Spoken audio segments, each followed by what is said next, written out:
欢迎来到新闻和活动频道，请订阅和分享已更新有关当今最着名明星的最新信息。王一博死磕20次同一个弯道，内娱速成乱象被他打脸了吗？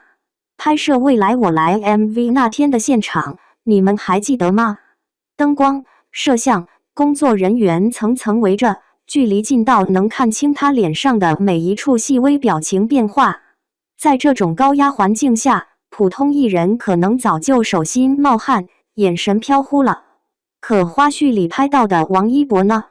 导演一喊开始，上一秒还在和人说话的他，下一秒整个人的状态就变了，眼神聚焦，情绪到位，肢体语言精准，完全不受周围环境的干扰。这不是什么天赋异禀的表演技巧，而是一种被千锤百炼出来的专业本能。把镜头切换到赛车场，这种本能就更加明显了。2026年3月底，王一博在上海国际赛车场备战 China GT 首站时，驾驶的是丛林迷彩涂装的85号梅赛德斯 AMG GT3 EVO 战车，车内温度超过50度，心率飙到180以上。在这种生理极限状态下，他连续跑了22圈，还能稳稳控车，单日圈速从之前的2分04秒多提升到2分02秒多，整整快了近2秒。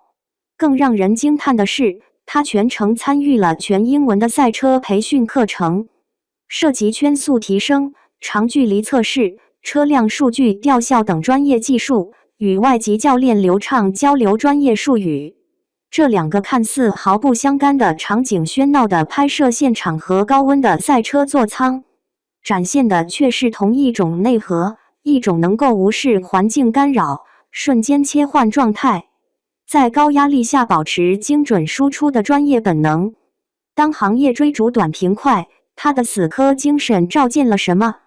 反观当下的内娱生态，一个奇特的现象正在发生。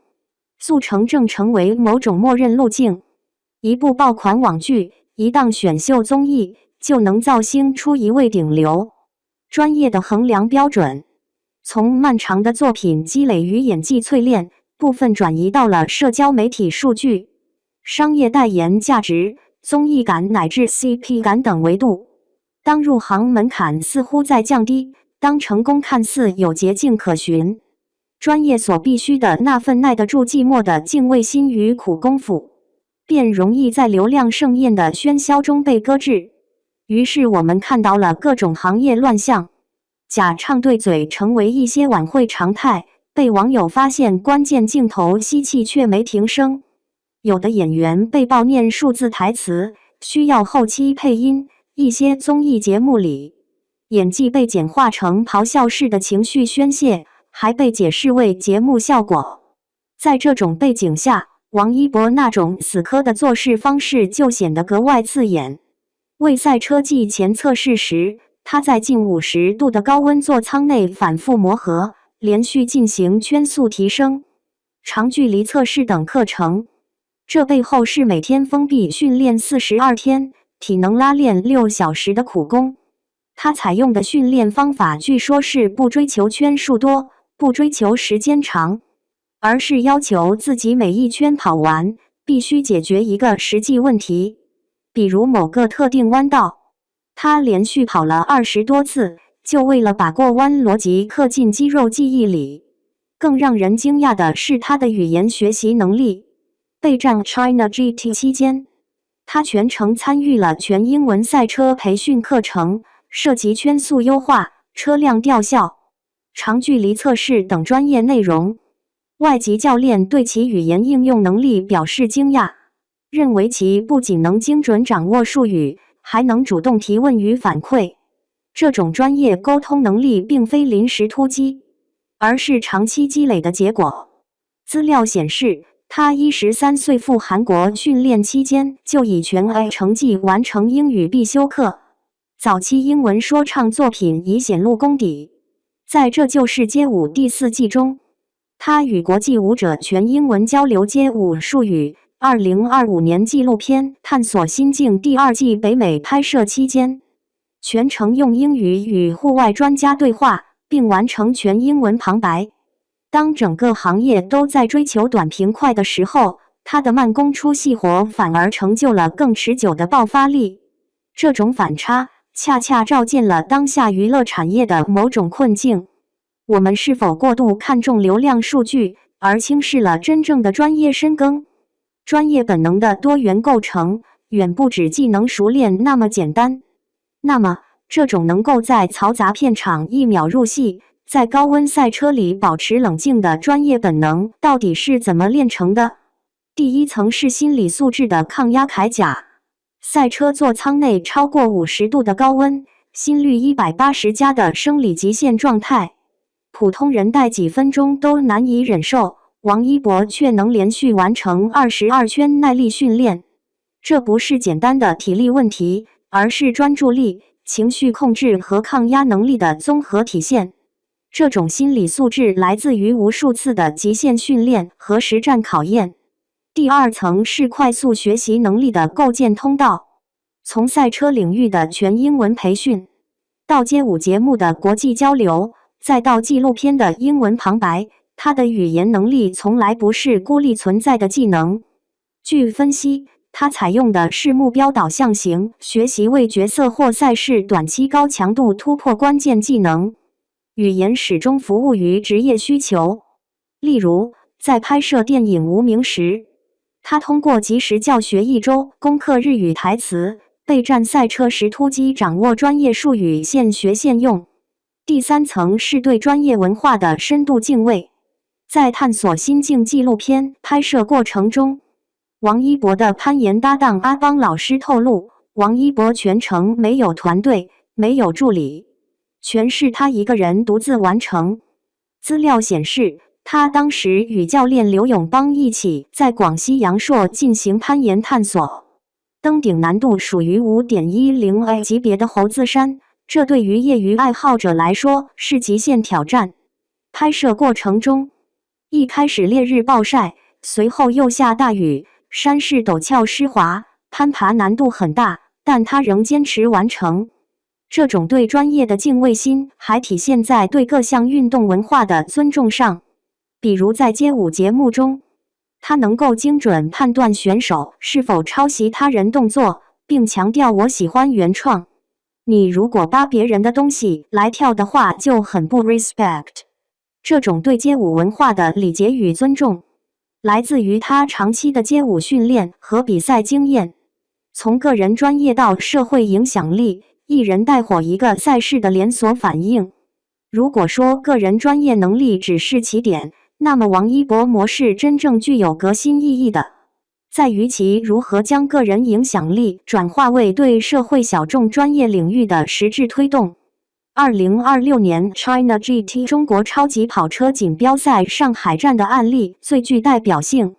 据资料显示，这次上海站赛事刷新了 China GT 10年以来的参赛纪录，全场共有57台赛车，108位车手参与角逐，其中最高级别的 GT3 组别就有28台顶级赛车参赛。法拉利、保时捷、AMG、宝马、奥迪、兰博基尼6大厂商均有车型出战，整体参赛规模接近2024年的3倍。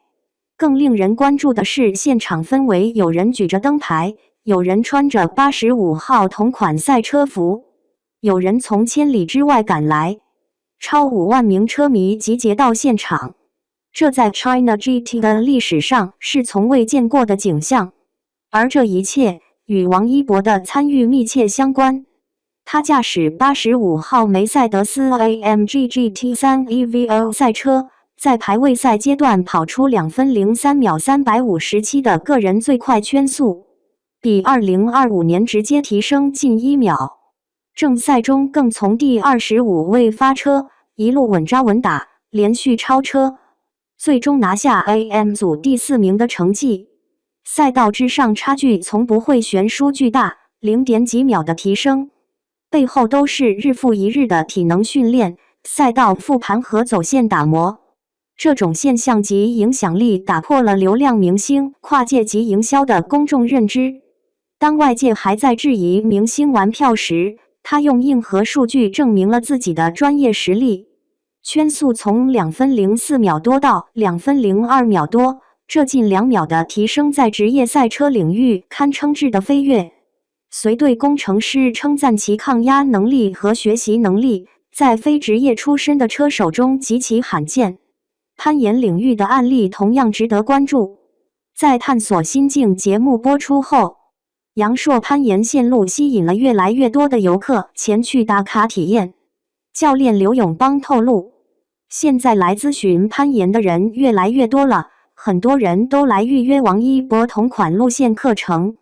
不过刘永邦也提醒，虽然攀岩这项运动适合大多数人尝试，但是对于想来体验王一博同款路线课程的学员，还是会有一定的对身体素质的要求。需要先学习室内理论，在熟悉了理论上的专业知识和各种装备的操作后，才能逐步进入户外练习。慢就是快的深耕哲学，在速成时代寻找另一种可能。在信息碎片化、注意力稀缺的当下，王一博士的慢功夫提供了一种值得深思的启示。对于年轻从业者来说，极致的专注可能才是最大的捷径。当大家都在追逐热点、制造话题、快速变现时，他那套一练一的训练方法不追求数量，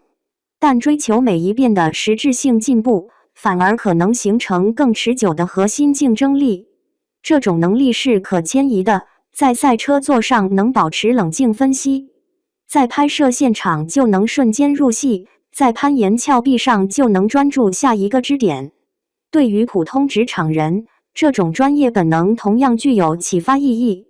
它解构出来就是3个可借鉴的职场素养：深度专注的能力、持续学习的习惯、对岗位的敬畏之心。在一个快速变化的时代，深耕某一领域带来的不是僵化，而是一种应对变化的底层能力。对整个行业而言，这种个体案例可能促进行业对专业主义的重新重视。当观众拿着8倍镜审视明星表现，对假唱、念数字等行为容忍度越来越低时，市场正在用脚投票，呼唤真正的专业回归。有业内人士指出，如今观众早不是瞎看热闹的时代，网络太发达，谁在舞台上真唱，谁假唱，谁专业能力差，大家一眼就能看出来。时代需要更多的异类吗？王一博的专业本能或许提供了一种可能性，在流量为王的时代，深耕专业依然有价值。在速成文化盛行的环境中，慢功夫反而可能走得更远。在跨界成为趋势的当下，每一次跨界都不是玩票，而是带着对专业的敬畏和深入的学习。他的成功路径难以简单复制，既要承受住早期练习生的艰苦训练，又要保持对多项技能的好奇心和钻研精神，还要在成名后依然能静下心来死磕一个弯道20多遍。这需要的不仅是天赋，更是一种近乎偏执的执着。但至少，它的存在本身就在提醒我们，在这个追求短平快的时代，依然有人相信专业的力量，依然有人在用最笨的方法做最聪明的事。当一个顶流明星愿意在没有团队、没有助理的情况下独自完成攀岩拍摄，当他在50度高温的赛车座舱里连续训练6个小时，当他能流利地用英文与工程师讨论空气动力学数据时，他不仅在重新定义流量明星，更在重新定义这个时代对成功的理解。所以，内娱真的需要更多这样的异类吗？或许答案不在于是否需要，而在于市场最终会选择什么。当假唱横行，真唱拉胯成为常态，当速成演员充斥荧幕，当专业能力被流量数据所稀释时，总有观众会用观看、用讨论、用支持，为真正的专业投下自己的一票。你认为王一博士的专业深耕能在多大程度上改变当下的娱乐生态？